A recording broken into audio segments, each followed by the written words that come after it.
Hello, ఈరోజు మనం చూస్తుంది doctor browns bottle steriliser and dryer.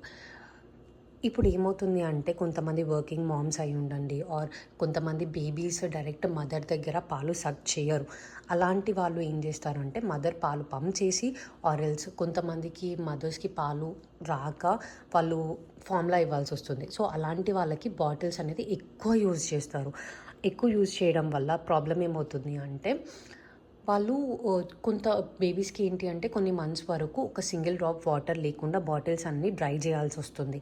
అలా అన్నప్పుడు నార్మల్గా ఏం చేస్తాము అంటే బాటిల్ని వాష్ చేసి ఒక బౌల్లో స్టెరిలైజ్ చేసి దాని తర్వాత ఇలా డ్రైయింగ్ మ్యాట్లో అనేది ఇలా డ్రై చేయాల్సి వస్తుంది. ఇలా డ్రై చేయాలి అంటే మనకు ఆల్మోస్ట్ ఓవర్ నైట్ మొత్తం పడుతుంది.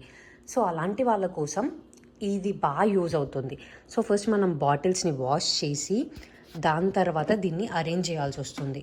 ఇలా అరేంజ్ చేయాలి. సో బాటిల్ పార్ట్స్ అనేది మనం సపరేట్గా డివైడ్ చేసి పైన కొన్ని కింద కొన్ని ఇట్లా అరేంజ్ చేసి మీ ఇష్టం, మీకు ఎలా కంఫర్టబుల్ ఉంటే అలా చేయొచ్చు.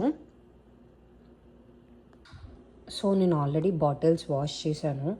సో ఇలా అరేంజ్ చేయాలి. బాటిల్స్ ఎవ్రీ పార్ట్ తీసి వాష్ చేసి ఇలా అరేంజ్ చేశాను. ఆల్రెడీ అరేంజ్ చేసి దీంట్లో వాటర్ ఫిల్ చేయాలి. వాటర్ ఫిల్ చేసిన తర్వాత ఫస్ట్ ఇది పెట్టి నెక్స్ట్ ఇది ఇలా పెట్టేసి then we should close this.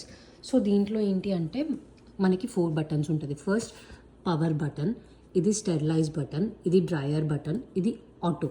So basically నేను ఎక్కువ యూజ్ చేసేదంటే పవర్ బటన్ ఆన్ చేసి power button and auto. So ఏంటి అంటే ఆల్మోస్ట్ 30 to 45 మినిట్స్లో అదే స్టెరిలైజ్ చేసుకుంటుంది, అదే డ్రై చేస్తుంది. సో స్టెరిలైజ్ చేయడం వల్ల యూజ్ ఏంటి అంటే మనము ఒక్కొక్కసారి కొన్ని ఏమంటారు ఎంత వాష్ చేసినా కూడా కొన్ని జర్మ్స్ అనేవి దాంట్లో ఉండిపోతూ ఉంటాయి. స్టెరిలైజ్ చేయడం వల్ల ఏంటి అంటే ఆ ఆవిరికి కొంచెం బాటిల్స్ ఇంకా సేఫ్ అండ్ క్లీన్గా వస్తాయి అని స్టెరిలైజ్ చేస్తాము.